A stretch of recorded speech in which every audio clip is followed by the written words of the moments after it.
Exactly. We have a fourth game. That's also a banger, of course. It is. It's Dusty versus NYYRIKKI, and both teams are ready. But before that, we heard in Monday what players want to be buffed and nerfed. But now I want to know, which champions do you want it to be removed away from the game?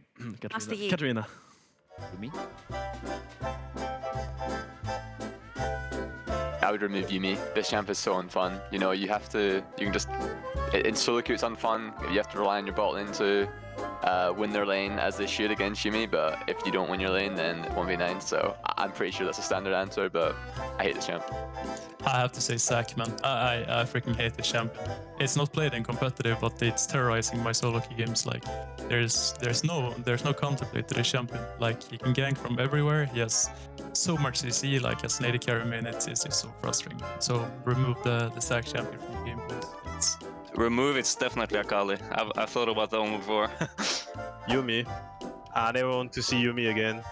I think she's so much, skill-less. I would actually probably completely remove Yumi. I think the game design is not very good or very healthy. If you have someone that's not very good on your team, you just pick Yumi, and then it's very annoying to play. Like, I play off-roll as AD, and sometimes I get a Yumi that just sits on me, and it's not very fun just sitting there. Maybe like Rel. I feel like Rel just isn't really a character that's super interesting. Yeah, I guess Rel. That's an easy one, Zoe. I always ban that champ in solo queue. It's really obnoxious to play in early game, where she can steal like all your spells. Yeah, I would remove Zoe. I mean, if I nerf Yumi to the ground, then I would probably remove Yasuo. Because he gets a shield from walking, and he has a wind wall that removes all of my damage as AD carry. I would like to remove Tryndamere from the game. I find it quite annoying how it's basically his champion that decided a lot by luck and not by skill, getting free crit chance. And it feels quite unfair to play against most of the time. And then remove Yumi because it's just, disgusting champ. No, I mean, you can basically sit and watch Netflix and play this champ. That's why it needs to get removed.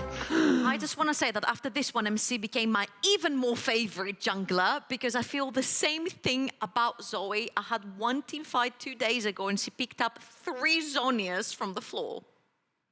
Well, A boohoo. Like, wow. Like, honestly, you're playing Katarina, you can legit not lane, walk bot lane and get a double kill and then win the game. Not anymore. Like, honestly.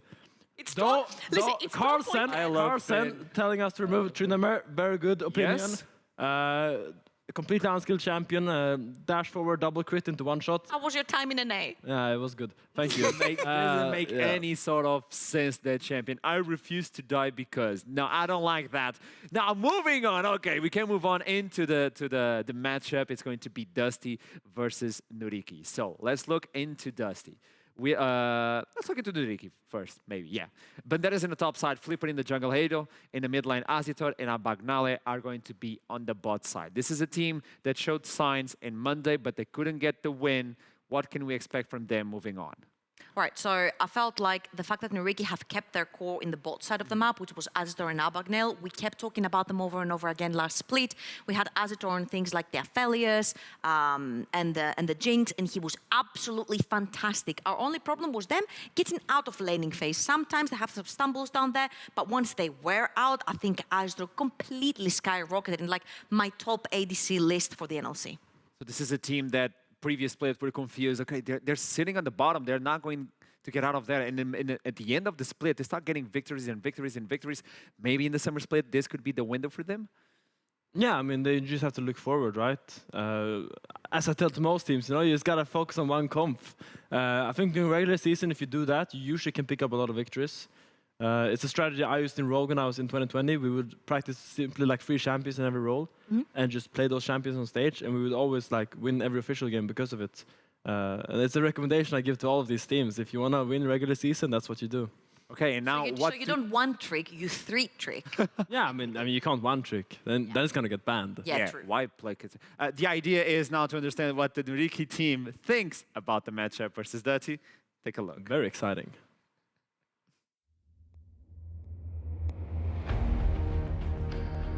That team actually looked pretty solid. I think they're gonna be a playoffs contender as well. It's definitely an upgrade from what they had last split, for sure.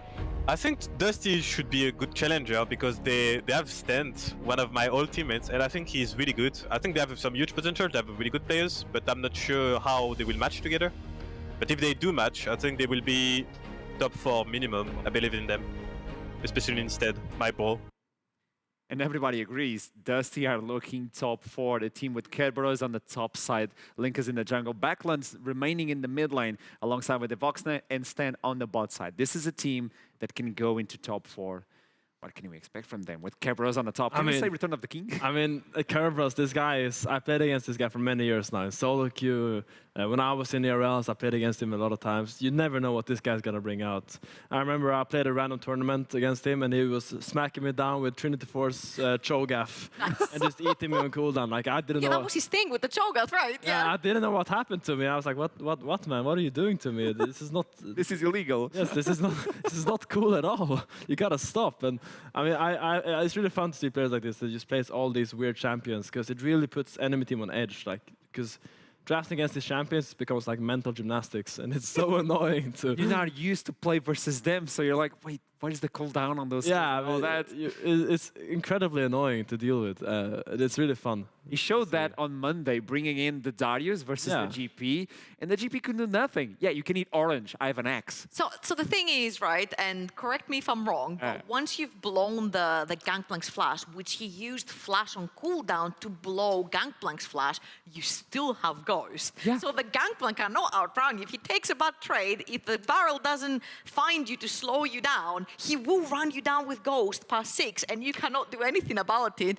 So like, Caleb found himself in a very tricky situation where a lot of the times he would even get zoned out of top lane. He would have to run through river and wrap around his tower to get back into lane. So yeah, I agree with what Finn said. It's like mental gymnastics to like not get run down by champions that literally want to run you down. For you guys at home that want to participate, they want to take the first step in your journey to become a professional player, you can still sign up at the calibration phase to join in from Division 3 to Division 5 at the NLC. So if you want to do it, it's your time. Don't waste it. And now it's time for Champion Select for the 4th game of the day. It's going to be week 1, day 2. It is Dusty versus NYYRIKKI, and I believe Dusty got the blue side, if I'm not mistaken, as we're about to jump into Champion Select. What are we expecting in terms of, there you go, correct. What are we expecting in terms of bans?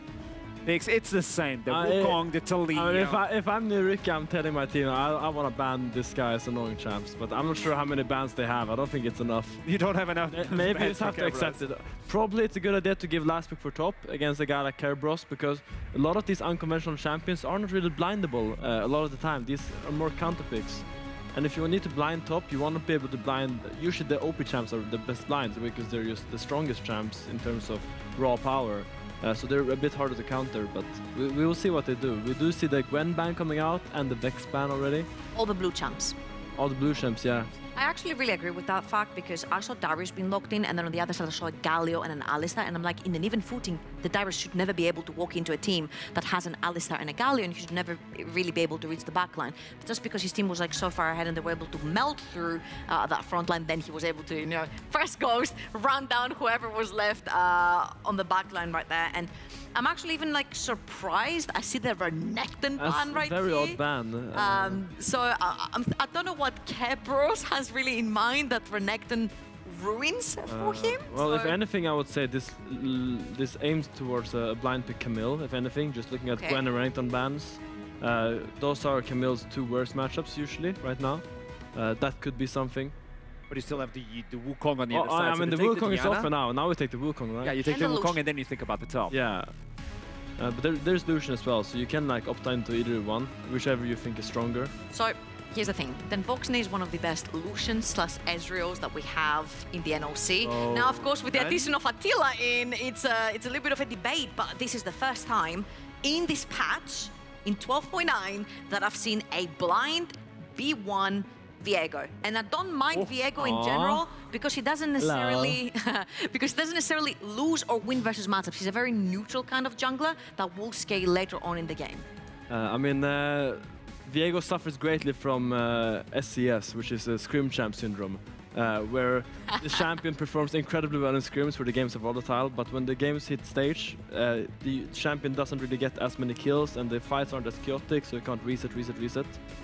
So sometimes it's easier to get baited to think the champ is stronger than it actually is. They do not pick the Lucian now, which is interesting to me, because I mean Ahri is also really strong, so there's so many OP champs up already because of these unconventional bans. They will actually get the Lucian bounce back on B2 if they want to. So if they want to, they have the Lissandra as well to get additional walk-in in lane. I think what Dust is trying to do here is force NYYRIKKI on a heavy engaged composition, and Dust is going to play defense like they did on Monday as well, which they were really good at. A Viego first pick to me shows that you want to peel backwards as well. They could lock in something like the Xayah right here for the Voxne if they don't want to go towards something like the Lucian. But then the problem is you allow the Lucian to go over, and Lucian is really strong into Xayah. They're really thinking deeply about this as well. You can tell that some part of them wants to pick a top laner here, I think, because picking your full top side 1-3 is quite comfortable. But they do opt in for the Rakan, which is quite odd. I would be very surprised if we don't see the Lucian now for NYYRIKKI on free here. There will be 3 amazing picks to start off for NYYRIKKI. Yeah, Ahri and Lucian. Yeah, it's a very strong draft already for them, and it's a bit surprising. It seems like Dusty has some kind of plan coming into this. This allows them to also remove the Lissandra from the second ban phase, which protects the Ahri a little bit, protects the Wukong. There we go. I mean, they don't need to ban mids anymore, but I would say they would choose target top now, because if you hit Kerberos's blind pick pool, eventually you have such a strong bot, mid, and top, bot, mid, and jungle pick already. If you can target his blind pick tops and get a good top matchup for yourself, you're gonna have so much control on the map, and probably have a really strong draft. So I'm not really sure what Dust is trying to do with this draft, but they might have some trump card. Okay, what I really enjoy here is the fact that NYYRIKKI have also kept their R5 for top lane. So no matter if Kerberos was with whatever niche champion or not niche champion he wants to, the R5 is always the counter pick that you want to have to even neutralize. You don't even have to counter pick, right? It could be an on. We've seen on many times to neutralize a pick and just not allowed it to snowball, right? I would expect to see a Nami and a Nautilus ban from the side of Dusty, and I'm not saying Braum because Nautilus can very easily lock down the LeBlanc the second she jumps in, and then the follow-up from Ahri and Wukong can be very easy even when LeBlanc distorts back to her image. I find Nautilus to be one of the strongest champions, counters Rakan in lane as well, makes it really hard for him to play, but as you mentioned, they really think what you said. They banned the Renekton, they banned the Gwen. They might have thought that Kerberos wants to go for the Camille. But the Camille, they banned the Camille. They were the ones banning the Camille as oh, right. This is very odd. This is I would really like a Yumin here for NYYRIKKI. Maybe I'm a bit biased because I think the champion is so strong, but into the Rakan, it's a pretty free lane. You can put the Yuumi on the Wukong and they can use wreak havoc in the team fights. But we'll see. They do opt for the Nautilus, which you said should be banned, which is a fair point. It's a very strong champion. And it's always completely solid. Like, I think when I look at NYYRIKKI's comp, there's 4 super solid champions. Very versatile, can do so much, have a lot of options. And team fight potential as well. This is exactly, yeah, sure. I'm assuming this was going to be like a Xayah pick. Yeah, there's no other reason you can ban the Camille here unless you want to play the Na, which makes a lot of sense. Very blind pickable, but also snowball champion. If you do get your Viego towards the top side of the map, maybe your LeBlanc towards the top side of the map, it makes sense. You've got the Rakan. This is definitely going to be a Xayah, which kind of suffers into the Lucian because you can very easily dash past whatever feathers you leave behind, and then your Nautilus can hunt down the Rakan as well. So the bot lane is not necessarily going to be one that wins the 2 versus 2. Mid lane matchup will be a skill matchup between the Ahri and the LeBlanc. I'm gonna just eat my words really quickly because it's the Jinx that's locked in. This is basically saying you guys can't stomp us in lane and we're gonna free scale and outscale you because we're better. You're getting so many hovers, I'm so jealous. Maybe he's gonna pick lead. Maybe he's gonna pick lead. Oh, I would love this actually. This is just no ego, just pick the champ who's gonna win us the game. Doesn't care about laning phase. Selfless top laner? There you go. I think it's a great pick. This Jinx cannot play the game, I'm telling you guys. This Jinx is gonna walk up, hit 1 out attack, and then there's gonna be 5 people on top of her instantly, and she's just gonna get 1 shot. Okay, so the teams have been chosen, and I can tell you all that we still have a little bit of time before we jump into Summoner's Rift. So we can take our sweet time to analyze this before we send it to the casters. And you were talking about Jinx not being able to move. What do you believe is going to be the mythic? Because I do believe you need a lot of damage, but you need survivability. So is it Gale Force? Is it I Jinx think is not going to have a good I mean, time. I think she's not gonna have a good time either way. I think you have to go Kraken, and then if the enemy team, enemy team dives you, let's hope Viego gets some resets and the Scrim Viego pops off and comes to stage as well. Either way, I don't think you can go Gale Force because you're not gonna do any damage to. Because Wukong gets 1 million armor from his passive, Malphite gets 1 million armor from his passive. That's 2 million armor in total in the top side already. Math checks out. Yeah. That's just too much to deal with. My big worry here is like how broken in general Frozen Heart is as an item, and then you have 3 champions that will use that. Na uses attack speed in his kit. Jinx definitely has attack speed in her kit, and then you also have a Viego that likes to auto attack a lot and also has a bunch of AD damage, right? So an instant Frozen Heart lock-in from Malphite. He already has 1 million armor, like Finn mentioned. You lock in the item that literally neutralizes 3 champions, and the LeBlanc is an assassin. She's never going to touch the Malphite. She will want to go towards the squishes, right? The Wukong, the Ahri, the Lucian, like towards these guys. And I feel like maybe that's made it a little bit too easy for themselves to get countered by like a single item. I'm not saying that a single item makes much difference, but when it does. But you're saying a single item makes that big difference. Yeah, but like when your AD carry is immobile and will instantly get hit by the Frozen Heart is a problem, yeah. And if you're looking into NYYRIKKI, a team that showed promise in Monday, they were kind of deleted at the center part of the game, but they wanted to appear as well. This is a team composition that is really easy to execute now. I think it's important when you're NYYRIKKI and you play this comp, don't overcomplicate things. Play your laning phase normally. Don't disrespect the opponent just because you have such a big draft gap. I know it's easy, guys, but don't do it. Just play your lanes, play for dragons, and you're going to win the game. It's really that simple. And I really hope they don't just like randomly go for silly plays. That's not going to work out. What do you believe Dusty have to do to navigate this? I think they have to mind control NYYRIKKI to int a little bit. I think remove the cables. I think the mind control win condition is a real one, and I would love to see it in action. What about vision? What if Dusty are the ones securing the vision, allowing them not to team? That's what I wanted to hit on. I feel like Viego is a champion that's like very sneaky, very slippery, and you never expect the damage that's gonna come out of it. So even if he's a scrim champ, like Finn says right here, but he never actually like gets the kills in officials, which I understand, right? Because a lot of the times in scrims, you also test your limits. You go above and beyond, and people will die because you're trying to overreach. I feel like we saw it on Stefan as well, even though his team was not doing great. He was getting a lot of kills with Viego and he was very relevant. And you're playing, again, Wukong, Ahri, Lucian. If these 3 champions overstep, if these 3 champions overreach, you get one of these 3 on a reset and it's just so easy to turn the fight back. Yeah. You ready? Okay.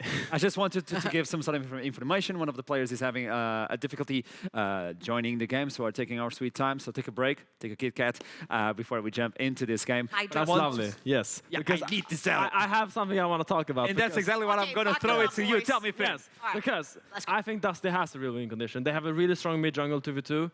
And if these guys do pop off and control the map, it becomes really hard because imagine you have a strong mid-jungle 2v2 and you have a Gnar that constantly stacks wave on this Malphite. This Malphite has Malphite into Gnar can basically not contest the wave because if he walks up to the wave and tries to fight with the Gnar can use running down in this long top lane wave. So what he does, he's gonna catch every wave on the turret. If they can somehow bring the LB and Viego up and dive him and put him really behind, this Gnar is gonna become a huge silent threat, which actually gives Dusty a way to play mid-game by not 5v5ing and playing for the Gnar LB side lanes to actually gain advantages that way.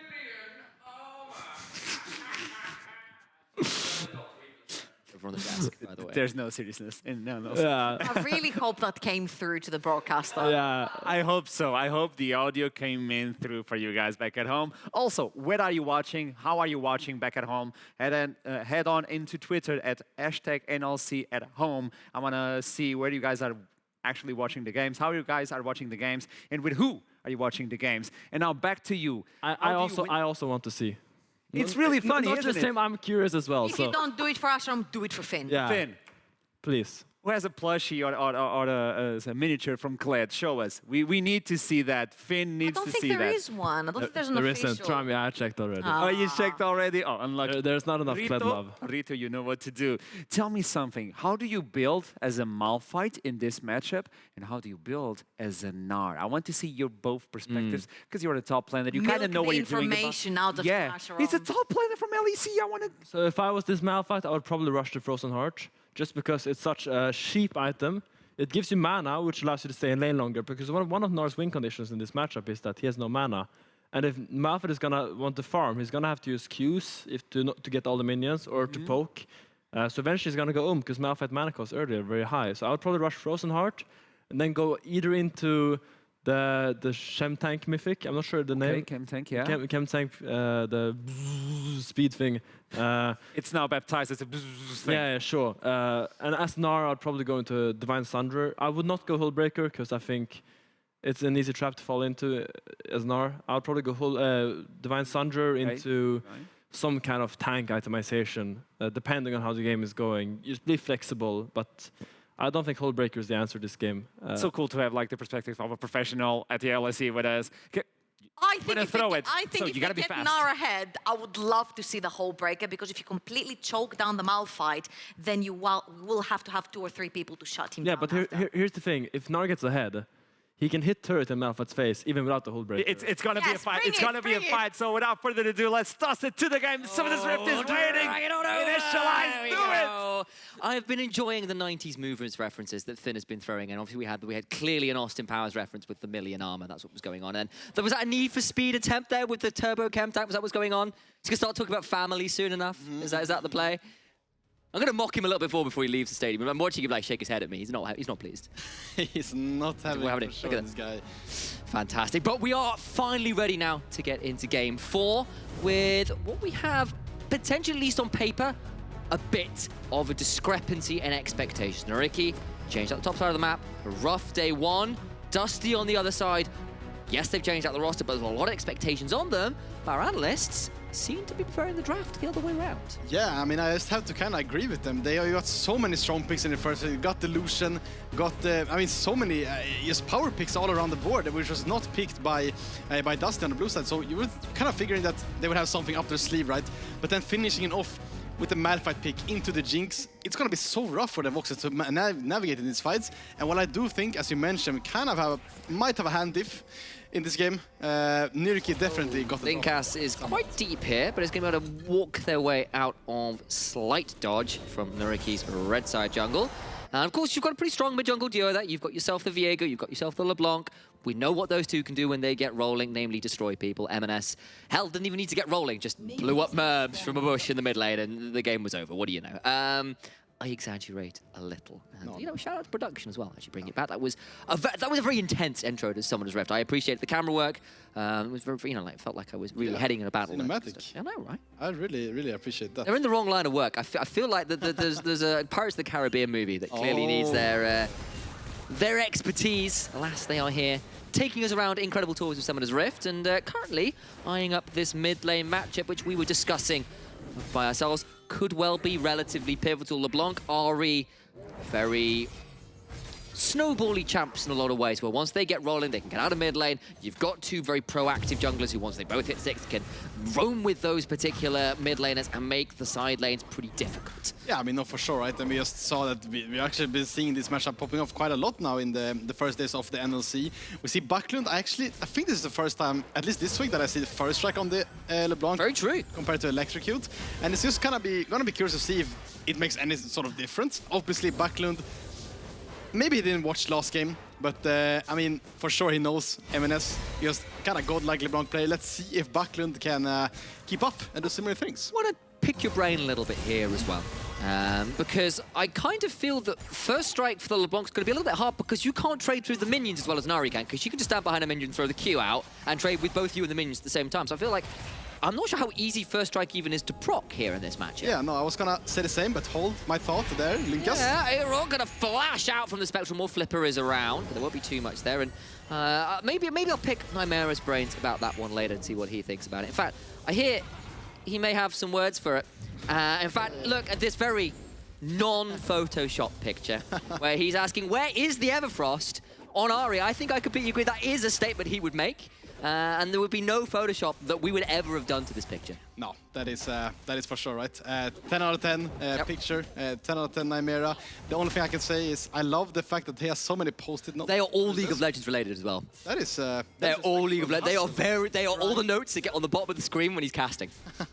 So actually, your point though about the first shot from Backlund, I think I would agree. Like obviously, neither one of you or me are mid lane mains, so I'm gonna assume that Backlund, my Swedish fellow brother, he knows what he's doing. But if I was playing LeBlanc, I would for sure go for the electrocute as well. But I mean, he's just gonna have to shut me up basically. Yeah. And show me Okay. Well, get a lot of gold on this first strike. That is the way it is as it stands, and of course you can join in with crying for Everfrosts on Ari by hitting that hashtag NLC at home.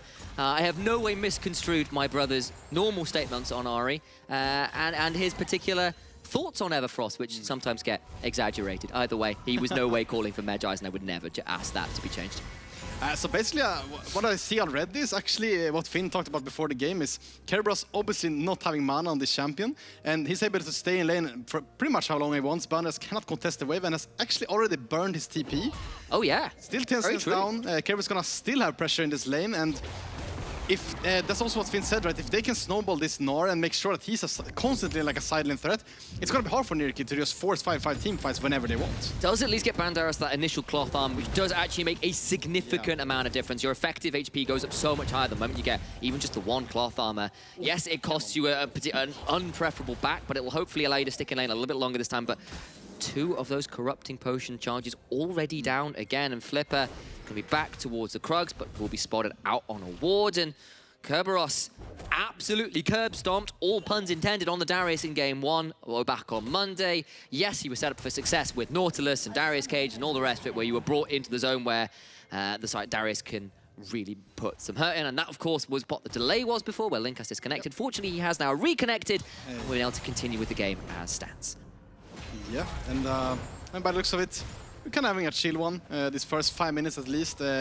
Not looking to do too much, I think, on the side of NYYRIKKI. You know, they want to get level 6 onto Flipper, Eyhro as well, Banderas, you know, get that ulti off. But looks like Linkas gonna go towards the top side, which is, of course, understandable. Now he's full cleared once again, so gonna go up here. Maybe the Crocs obviously not gonna be up because Flipper just cleared that, so not a mirroring from the side of the junglers, but yeah, looks like Kerberos wants to push this wave in. Not sure they can go for a dive, but Kerberos is level 6.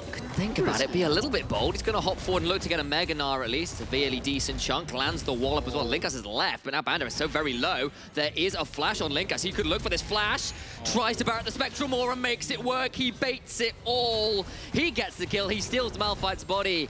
And the new jungler for Dusty, coming over from the Prime League, proves why his hands have been so praised by analysts before he hit the Rift this split. Oof. Really impressive stuff, obviously. I mean, Kerberos getting level 6, a bit disrespectful coming in from Banderas. Kerberos obviously knows he can fight this. Even if Wukong and Flipper, if he was going to be on the top side, they would still win out on the 2v2. So Kerberos just says, hey, screw it, I'm just going to go in. Banderas forces, actually Linkas, as he mentioned, force the flash onto Malphite before he goes in, and it just looks like such an easy pickup. And the bad fact about this as well is Banderas already blew his TP, so going to be super far down in this matchup already. And it is one of those weird matchups where if you can hold on early, you can get to the point where Gnar just realistically doesn't do as much damage as he would like into you. It's a similar problem with something like adjacent to a Malphite, where you kind of hit that point and say, I need 3 items before I can hurt you again now. That's not going to be the case at this point. You've already got a significant CS lead. You've got to that point where you are fairly ahead in this one and will likely remain that way for a fairly large part of this game, if not just permanently. Yeah, I mean, I completely agree with you. We talked about before the game as well, when we just saw the drafts. Dusty, they can have a lot of options. They have to play through mid, obviously, but then they can kind of choose if they want to go to the bot side or top. Right now, they kind of told them Vox and Stend to, guys, just chill, just try to farm as much as possible, get 5-6 years behind, you're going to be completely fine. On the other side, onto NYYRIKKI, I do feel like they kind of have to snowball this Lucian pick that they have. Also, the Ahri pick, obviously, going to be super safe in the mid, but really this bot matchup, if the Vox can keep this farm being quite even, as Finn said, he's just gonna try to super outscale him, basically. Yeah, absolutely. And of course, this is not an easy game for Jinx. No. He said it's not the best game for Lucian. It's a very rough game for Jinx because you've got a Nautilus, an Ahri, a Wukong, and of course, a Malphite jumping onto a Jinx, which can't very easily run Gale Force this game. Yeah, no. Not into multiple armor stackers, etc., etc. You really do want that Kraken Slayer, and that means that Voxney is going to be put into the bounce house every time R is available for NYYRIKKI. Yeah, it's going to be really important for NYYRIKKI to really time his flash this game to make sure that when they want to fight, they make sure that Jinx does not have the flash, or if at least they know if it's up or not. So Bandres can just hit that ultimate for free. Now though, NYYRIKKI looking to do something proactive on this top side, maybe start off the Herald, but Stend is also here, so could be some sort of fight. We see Acetor also moving away after pushing that bot wave. Stend does manage to battle dance away from Abagnale. Of course, Abagnale, arguably our most prolific Rakan player in the league, had that pick stolen away from him for today. Didn't really have the best showing of it, unfortunately, for him on the Monday. But Stend feeling, at least right now, okay on the pick. We haven't seen too much action out of the bot lanes as yet. Of course, now we're heading towards Herald spawns. Might be time for that action to kick on, but both AD carries have decided they want to contest for that bot side, so it'll be a 4v4 towards this Herald as it stands. Yeah, and now Flipper, I mean, he does have the level 6 onto the Wukong, but I just feel like maybe Abagnale can actually get 6 off of this mid wave. That would be huge for the fight. Oh, we're not quite there. It's something I know NYYRIKKI's coach has talked about, is trying to funnel that experience over towards your supporters. That was a failed distortion across the wall. Forces that ultimate out instead. Banderas gets the knock up onto Linkas. Not so low. Tries to get the reset. It's a kill over. And Linkas is alive. Gets a reset, but he's now turned back around. That was, of course, Linkas falling, not the Malphite. On the other side, Eyhro picks up another. It's a 2-for-2 right now. Top laner and support for the side of NYYRIKKI, support and jungler on the side of Dusty, but that means there is a smite advantage to NYYRIKKI right now. Yeah. A bit of the synergy off there from NYYRIKKI, Abagnale trying to hit his hook before, and then Bandres kind of ulting at the same time. Generally would kind of want to chain those CCs. Actually, the Herald resetting is kind of unfortunate for Dusty, and also Backlund kind of whiffing his W there, which is not something I want to see, but I mean, they do get Linkas in the end, but just him getting that reset and just buying a bit of time for his team is just so huge for this fight. Oh, and you could see if they managed to burst out the Veigar, all was well. Couldn't quite make it happen. Honestly, the moment I saw that Mimic distortion come through, I was like, oh no. But we are back to the scene of the crime.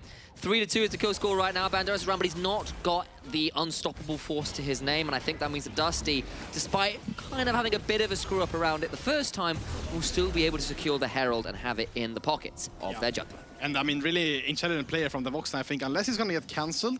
He actually managed to get the wave in before NYYRIKKI has time to go for the cross map. Why so he's just going to be losing out on one wave max here, and it might be able to even farm the Krugs. I do like the response from NYYRIKKI though. They get some vision onto the bot side, but nothing too crazy in terms of trade for that Herald that now Dusty has in their command. I appreciate as well he decides, look, I'm just going to start the small Krug just in case they're waiting for me. And rightly so, there is a ward in that Krug pit and a control ward just behind the red buff there as well. A pretty difficult ward to spot as well because you don't path through it necessarily that naturally as a jungler or even as a support. But Flipper's around, still looking to contest one as there's a single small Krug remaining in the pit. I believe Voxney managed to pick up the rest of them, and now with Stend around and level 6 to his name. Makes this a little bit more of an awkward proposition to die, but now Abagnale is here with the Hex Flash, and nearly 3 plates being traded out towards his bot side, which is more than the expected value of a Herald. Yeah, no, for sure. I was really surprised they were able to get that much, but I assumed, I saw Linkas. I'm not sure if that was a mistake on his behalf or not, but after the Herald, he cleared some camps, then he went back to the top side.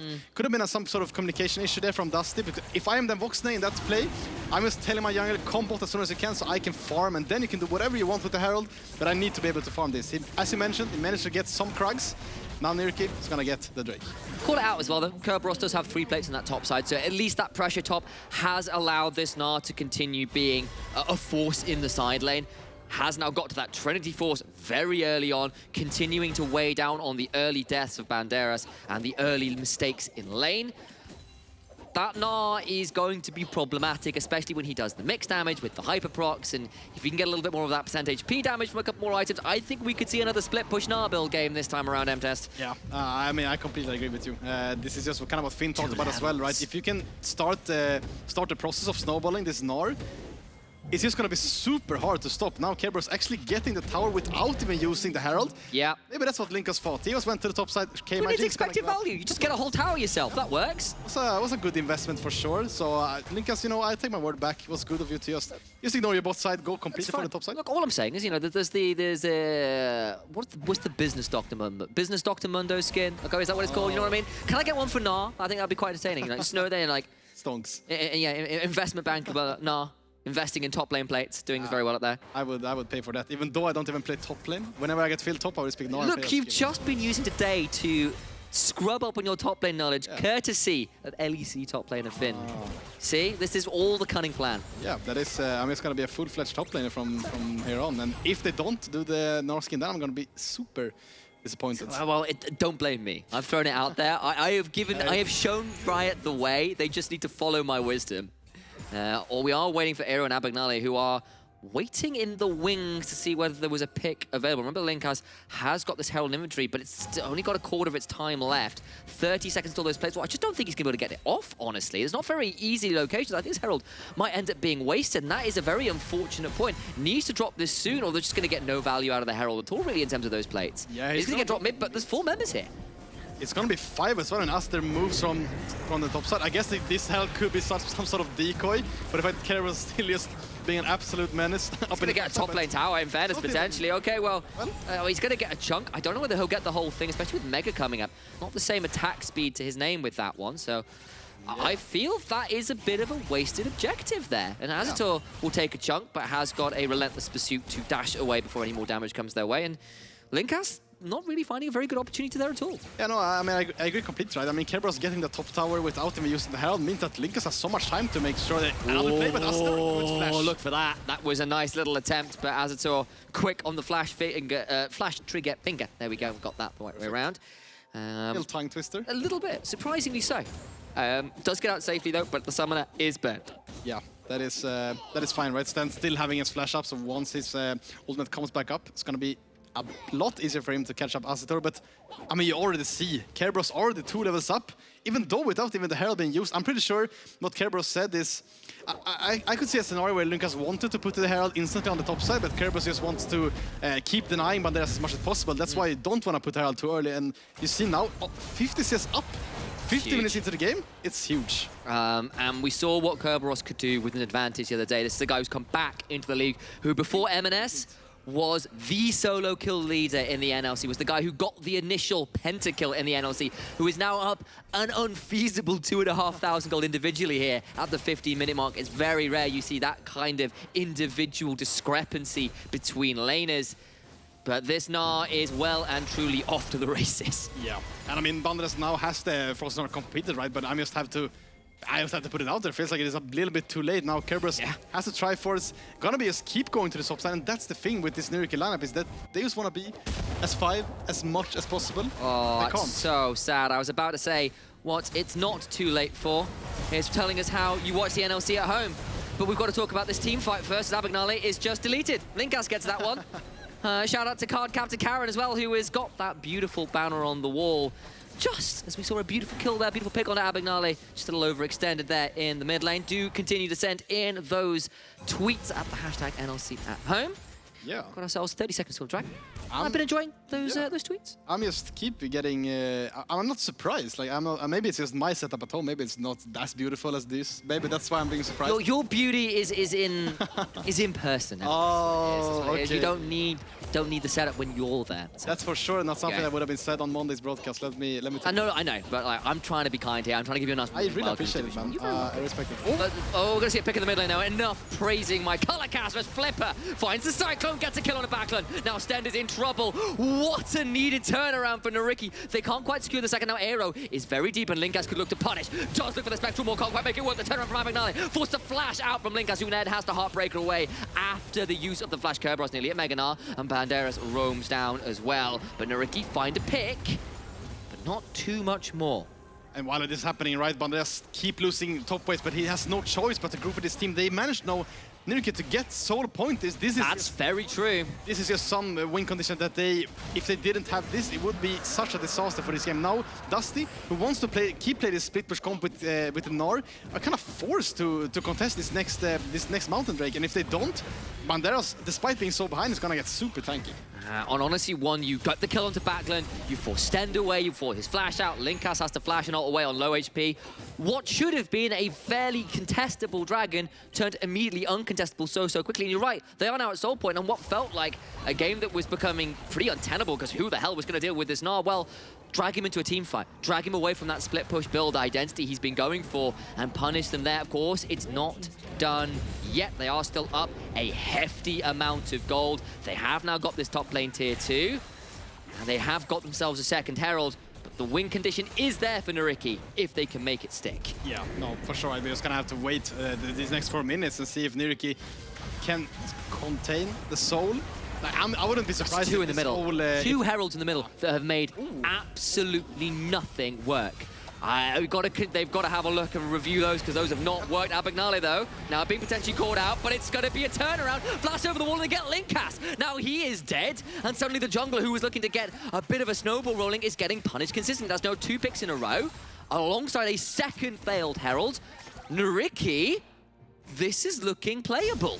Yeah, I mean, we just saw them on the Monday, right? They were just kind of losing almost every lane. I feel like today they are drafting super well. I mean, they got so many power picks, right? And the fact that now they're able to find something with this composition that wants to keep P kind of permanently grouped, honestly, with this Malphite, finds Linkas twice now, and that's going to slow down the momentum a bit from Dusty. Also worth shouting out Eyhro here as well, because we were all very critical of him on Monday. He had a rough game. Died a lot of times in lane, solo killed, trying to stop a back from Senkux, and then from there ends up something like 0-5. It was not a very pleasant Veigar game. You call him a Viego, like similar initial syllables there. Anyway, the point still stands that today we are seeing a much improved performance. This Ahri has been proactive. It helped find that pick in the mid lane that really kind of stalled the snowball that was coming out of Dusty, and it's made this mid game increasingly playable. We've got 2.5 minutes until this dragon. If they can continue to make sure that Kerberos isn't getting even further ahead, they could look to make this dragon a real nightmare for Dusty. That's a fact. That is a complete fact. Also, one other fact. I'm glad I wasn't just lying to you all. Does happen occasionally, I suppose. Kerberos, the bad thing about being so far ahead is now he has 2 towers. He already took the second tower top, right? It's kind of hard. From success, the DJ Khaled project. They're just Photoshop Gnar or Kerberos in there. I've done everything I can. There's nothing more to do. What do? I've got everything I could ever want. The problem is, I'm pretty sure he's not going to be able to secure it. Azzator does try. No, that's not the best culling I've ever seen, but just get out of danger. Some quick trigger fingers. Even a few of those finger presses were suboptimal. Gonna burn that flash. The culling will likely be up in time for the dragon, but that summoner spell being down means he's definitely punishable. Kerberos wrapping around. Azzator needs to try and play this one out. They get one, but a massive Mega Gnar into the wall. Is there enough follow-up? Those Eyhro has gone golden, has got the Spirit Rush to try and get out. It's actually a 1-for-1 right now, and NYYRIKKI prevent that wraparound from being as nightmarish as it looked like when Kerberos found that wonderful Mega Gnar. Yeah, really huge there from Kerberos, obviously, but now the thing is, are they going to be able to get something out of this? They use the Gnar flash, not going to be up for the Drake. Same for Abigail, I mean, same for Azita as well. They actually use so many summoners here, but Pantera's ultimate is still going to be up for the Drake fight, which is going to be huge for NYYRIKKI. But you have now got Nari down the flash. You've got the Lucian down the flash. Abignale down the flash. Those are now potential targets. You've still got flashes on most of your major members. The only one down that flash is Kerberos, which is a bit frustrating, of course, when he's your fed member and he needs to look for that flash Gnar, unless it's a really good flank. Need to see how they can make it work. NYYRIKKI down a few key summoners, as we have now highlighted, especially as this dragon 45 seconds away from spawning. M-Test. Who am I looking at? What items should I be aware of? As maybe we don't even have time for that. They're looking to fight well before that dragon comes through. Abignale taken very, very low. Eyhro gonna try and get something out, and Linkas is gone. He goes too deep. Stend's gonna try to turn around his curve. Somehow, even without the flash, finds the Mega Gnar that might still win them the fight anyway. And then Voxday, who the damn well cares whether you could be dived on when you can get a triple kill like that? It's MSI all over again. It's Danny all over again. You do nothing early on, and then suddenly, bam! Team fights occur. I'm convinced from now on that Linkas is just a decoy from Dusty. They have so much on Timmy. Sure, he still has his flash. Who comes on the other side? That's where the decoy is.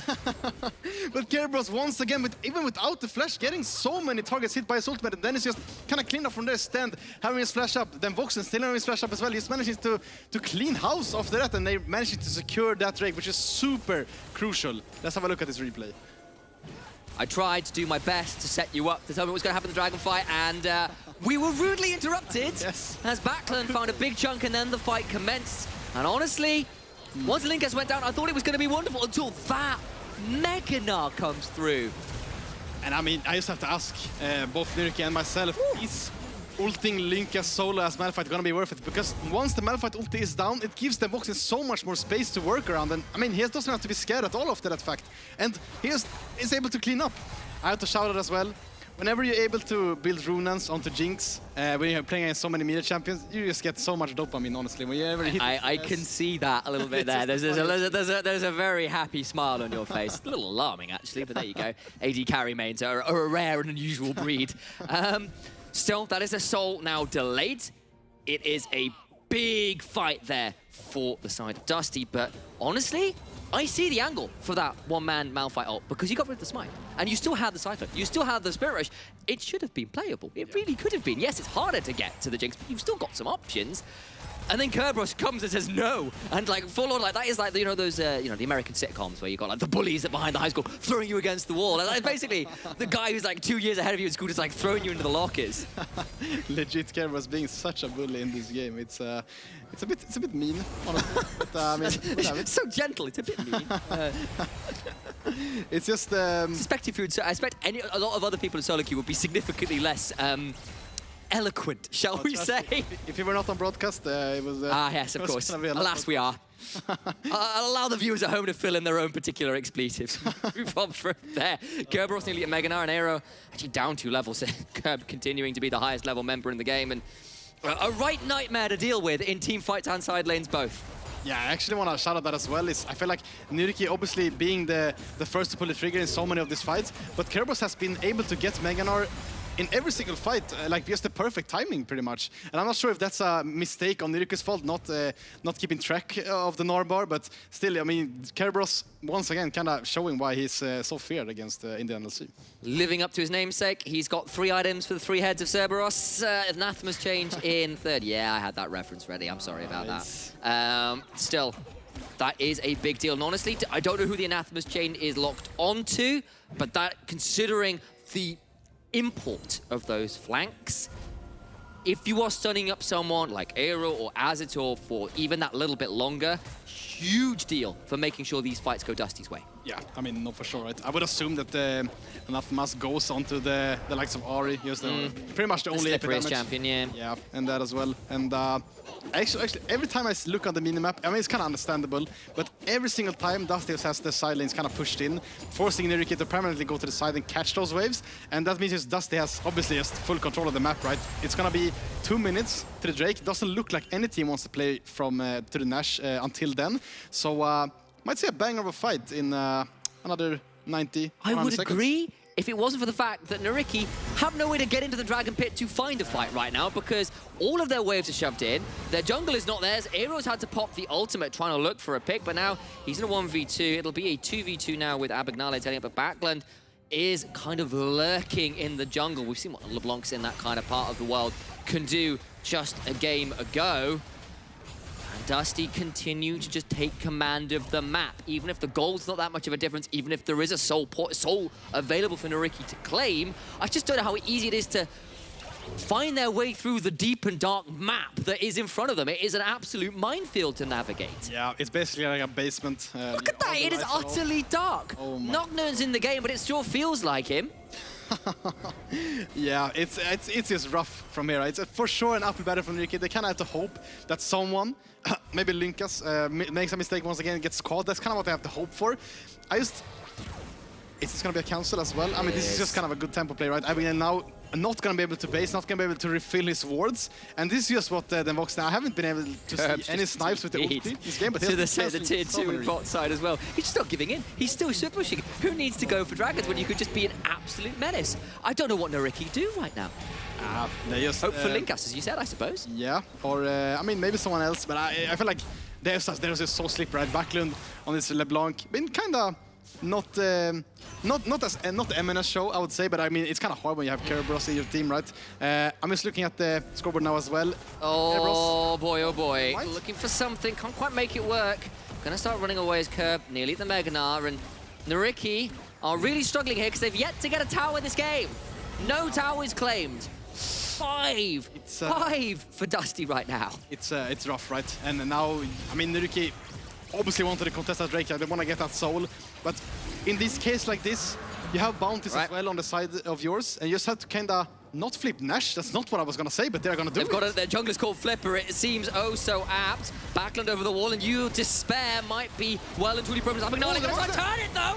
That is dead Vox. They dead. The prophecy comes true. They get one, but can they get more? Flipper is down now. That means the smite is dead, and Linkas can maybe look to make this one more difficult. Charm lands, but a Spectral Maw away buys some space for the Viego, and yes, they get Den Voxne, but they cannot keep their jungler alive. And that means the Baron is just off the table. Yeah, just looked at the perfect fight for NYYRIKKI. They just instantly get the Vox, not even able to use his flash. In the end, they used the flash from Flipper, from Banderas as well, from Abigail. I mean, such a good setup, right? Abigail actually dodging the vision here and able to catch out the Voxne. Super good engage.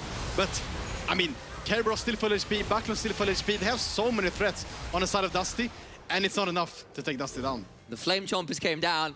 They just didn't arm in time. And then from here, honestly, I thought it was going to be a really big win for NYYRIKKI, but they couldn't make a stick. And Abigail, oh my god, he's gone. LeBlancs today, I'm afraid, have been putting on a pretty graphic performance. Yeah. Health bars disappear in the blink of an eye. Also, Nautilus has been kind of notoriously known today for just face shaking kind of alone and getting one-tapped by these LeBlancs. I mean, it's hard. But this is what happens when Nautilus gets behind them, because what you do is go in. Yeah. And unfortunately, once you're in, there's not a huge amount of ways out. That is true for sure. And once again, I mean, Initialize stating so many facts today on the show. Now Dusty can be able to start up this Nash. Looks like it's just going to be free. I mean, Flipper is going to spot side to clear. Baron's gone. They've got a tower, but they just don't feel they can contest. The Baron, the map being as dark as it is, continues to be a thorn in the side of NYYRIKKI. Yeah. Finally, they've got a tower on the ball, but it's near enough. 10,000 gold behind that, 500 gold off that. I'm not sure who is in charge of the momentum meter here, but if you hear me right now, it should be completely blue on the Dusty side. Not a lot of momentum going on. Look, I don't really want to set up an argument between my analysts and my color caster, but if we can set up a steel cage match, I'm down. I'll do some WWE casting. Let's make it happen. Fighting over the momentum meter. This is how backroom feuds begin. I love it. I kid slightly. What you don't understand is M-Test off camera is a vicious man. Yes, truly a ruthless competitor and color commentator. He's got the killer instinct of a pro player, and he's ready to throw down with Finn. I'm looking forward to it. I'm looking forward to it as well, man. I just can't wait to... You're buying into this. I'm really happy you are. Thank you for that. I mean, obviously, right? I'm super surprised to see, actually... Oh, Den Vox Day is like, I do not want to be here as Eyhro. Yeah. Hunting to see if there's anything more. Eyhro trying to flank. It's a good effort. Not enough, though. I was kind of sad now to see, it seems Dusty kind of group for the Nash allowed Banderas to get some CS back, but I was actually looking forward to a Flame Horizon from Kerberos, but maybe not going to get it this time around in this game. It was close. Looked for it, couldn't quite make it. An old school Season 2 top lane gap. Flame, of course, now a streamer for T1. Actually, he's back in Korea. He's streaming for the old org that many once upon a time would have loved to see replace someone like Impact back in Season 4. Of course, never really happened, and Huni did the same in Season 5, but he is still streaming, and the man, myth, and namesake of the old 100 CS gap in your lane. Yep. The way Azator popping the culling here. Can't quite make that much stick, and it is just 2 lanes being shoved, 2 lanes with the towers around the inhibitors falling, and 2 lanes that NYYRIKKI can do nothing to defend. Yeah, it's looking rough, honestly. NYYRIKKI has to find some sort of miracle engage there, but it's so hard onto the side of Dust. It has so much mobility. Vox has flash as well. It's doing so much damage. And will hop forward alongside Stend. And that's a big chunk onto the Nautilus, who won't die for a 6th time this game. Not quite yet, but now it's an Nexus under siege. And NYYRIKKI, what have you got? You have to try something now. It has been so little, that has been so late. They get a knock-up, but there's a stopwatch, and they don't have the damage. The Cyclone looks more like a strong gust of breeze. They get the Mega Gnar back, courtesy of Kerberos. Banderas falls as well. Another triple kill to none other than Voxnay, and Dusty, in emphatic fashion, will find themselves a 2-0 week here in the NLC. Super well played from Dusty all around the board. They just knew that they could just play for Kerberos on this top side Gnar, make sure that Banderas can never quite get into the game. Sure, he had some nice engages from NYYRIKKI's side, but in the end it was just kind of a curb show, and I mean, it was just all over the place, man. Such a menace in the top side. You get that Gnar rolling, and just paid back the dividends in those team fights. That critical Gnar ult in the mid lane in particular really did some extraordinary work to make sure that the soul point could never be converted. Man, NYYRIKKI, I mean, on the bright side, they got kind of stomped last time around on Monday, I have to admit it, guys. But today you actually had some sort of identity as well. And even though it was not quite enough, you still had such a good moments at times. It was just super hard to close out the game and make sure that, I mean, if when the Gnar starts snowballing, it's just so hard to stop. It was difficult to stop, and credit again to Kerberos for being a bit of a monster. Welcome back to the NLC, Kerb. We've missed you. Desk, missed you too. Your turn to take it away. I miss you too, Initialize. They're a good cast. I love these guys. I love these guys. But how good is Dusty looking, though? Jinx was not supposed to move, Finn. She moved a lot.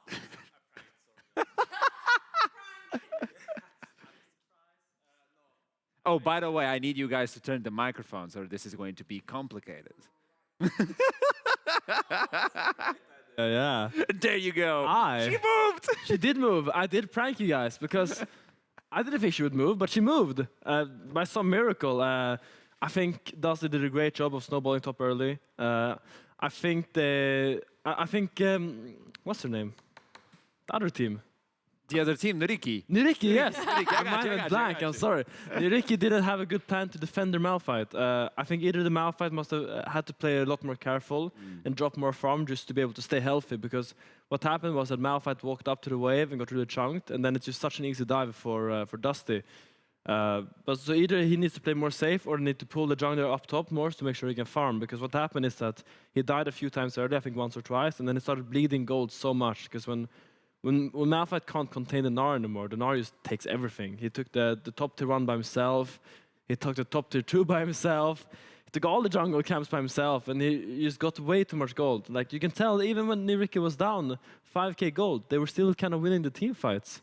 So if they could just contain the early game a little bit better, I feel like they would have a really good chance of winning the game. It would be a victory. Yeah. Maybe. So I'd like to ask our production to put up our replay right here, because yes, they were winning the team fights until they weren't, because this man in the top lane, Kerberos, playing on that Gnar, he managed to be like 2.5 items up onto this Malphite, and in this particular fight right here, you see how the whole combo goes onto the LeBlanc. Rakan bails the LeBlanc out, and look at that flank coming in from Kerberos from the top side of that choke point, 4 members back, and then Voxnay starts throwing auto attack onto auto attack onto auto attack, because he was just safe for the entire duration. And that's a Jinx who, like Finn mentioned, should not have been able to walk up into a Wukong, an Ahri, and a Malphite. And I think all credit where credit is due. I have felt like every time we've had Voxnay in the NLC, he's been an absolute blessing to watch. His Soraka was impeccable. His AD carries and hyper carries, we all know, are anyway impeccable. I cannot wait to see his Ezreal make a comeback as well. But like,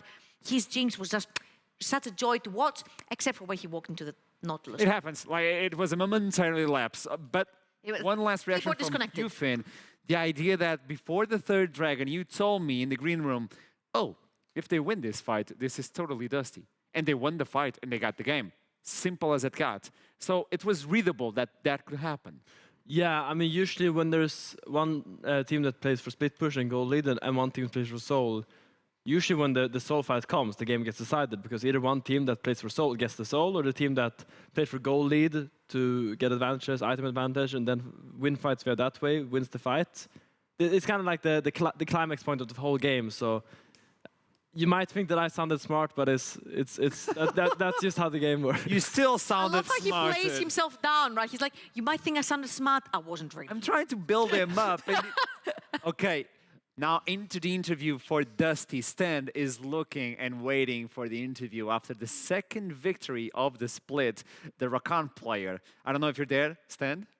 Hey, yes. Hey, how you doing? I mean, Dusty is looking good. This was a good game from you guys, but it was kind of hard at the beginning, wasn't it? Yeah, I think the early game was not as good as expected. We were playing a bit too much slow, I think.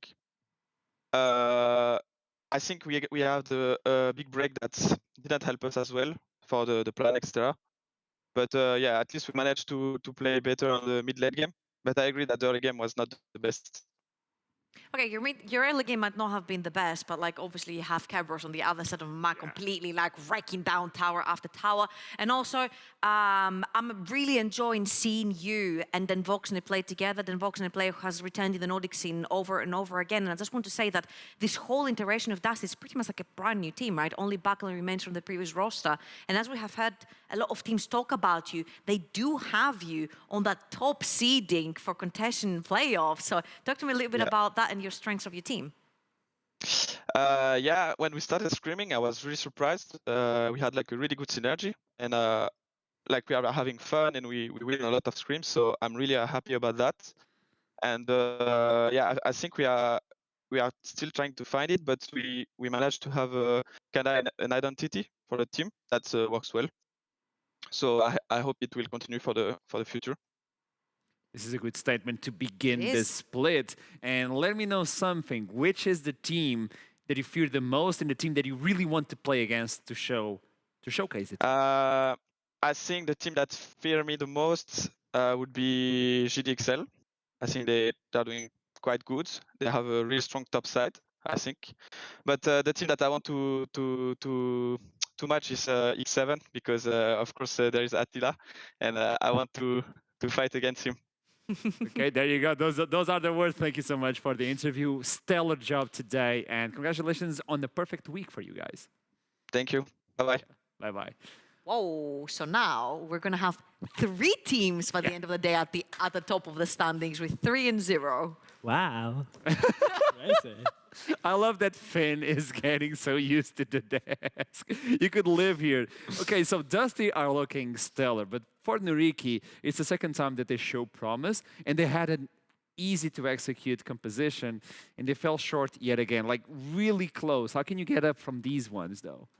I think they gotta stabilize the early game a bit better. When they have a draft like this, where they will always win a team fight, assuming the games that is somewhat similar, they gotta get better at stabilizing early games, keep lanes from bleeding gold, and make sure the lanes don't become too volatile, where the enemy team will just keep ramping up and taking everything on the map. Because I think if they did a better job early game, this game, making sure the Malphite could farm, making sure because Lucian is going to be fine by himself. Lucian, you don't need Lucian to actually win game when the draft is like this. Win the lane. I mean, win game is nice, obviously. Kind of need it, yeah. I mean, usually when you draft Lucian, you want to make sure he wins lane. But let's be real. If Lucian goes like somewhat even against Jinx, and topside is fine, I still think Dusty is heavily favored to win all the fights. So I think they got to prioritize harder when they have such strong comps, and make sure the game is more stable. So work on those prospects and look into the future. And this is why we're going to talk with Eyhro that is waiting for us in the interview after this defeat versus Dusty. Hello. Again, it's not the most pleasant way to welcome you back into the show. But the composition was kind of easy to execute. Where do you think you guys fell short? I think we kind of messed up on respecting the nerf. First of all, I think those Mega Arena ultimates were kind of nasty. So I think we kind of disrespected that, and also we fall a bit too much behind in top lane in early game. I think we could have played that better. And also, we gave the good Mega Arena ultimate and the reset of Jinx, and at that point, I think the game was kind of hard for us to play when we had good stacking Drake. And I think if we have better vision setup and we play the fight a bit more respectfully, I think we could have won that game. Also, the Herald fight was also kind of bad. I think we kind of messed up. But I think if we take fight a bit cleaner. We have better vision control. I think we had a good shot and a good start of the game at one point. Yeah. Absolutely. And talking about NYYRIKKI, like as a whole, as a team, you guys, especially like the bot side of the map, like Azitor, if he left lane scot-free, like he would literally run people down with Aphelios and Jinx. I remember you being like one of the most consistent mid laners when it came to like playing the Victors and playing the control mages and the Ryze and all that stuff. And do you think like now with the meta shift, maybe this has something to do with like maybe the first week that we're seeing from NYYRIKKI? Yeah, definitely. I think the mix between the patches is kind of hard for us to adapt. Like we had roster stages and we are still trying to get things rolling, so we kind of have struggled on that. But yeah, we have some past strengths of team fighting, and we just trying to find out exactly the good dose of the right balance of the role we give to and the responsibility we give to others. And also the picks, like we are still trying out many things, and we are not sure yet where. But I think we are on a good track, and we definitely have people who are really motivated, and we are doing a lot of presentation and working a lot. So I'm not really worried at all. I think we improved a lot. I think compared to our last game. I mean, especially me. I think I did a poor performance last game. So the more we focus on practicing and having a good mentality, I think we will improve for sure and make a really good run, I think. No, by far, Wow. it's night and day. The answers are also stellar. Thank you so much, Eyhro. It was like very, very detailed. Thank you so much. Now he's ready, man. He's ready. Yeah. I know you're ready. Now I want to go back to the game, and if I may, ask about your build in Yari, man. You went for the Zhonya's, you got the Everfrost. Don't you feel like you were lacking a little bit of damage to the game you were playing because the top side was falling off and all that? Tell me a little bit about the build, if you can. Yeah, I do agree that I lack damage in this game, but also in my head, I was thinking that if I don't give I want to be initiator in that game, I think, or at least follow up.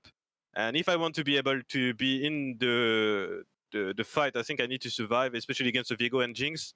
So I think the stopwatches I felt like needed, but yeah, maybe I should have gone Rabadon third and deal more damage. But also, I think if we do not mess up the mid game transition, I could have went and have a lot more gold and then afford the Rabadon, but I was kind of poor at that point, so I only bought what I could.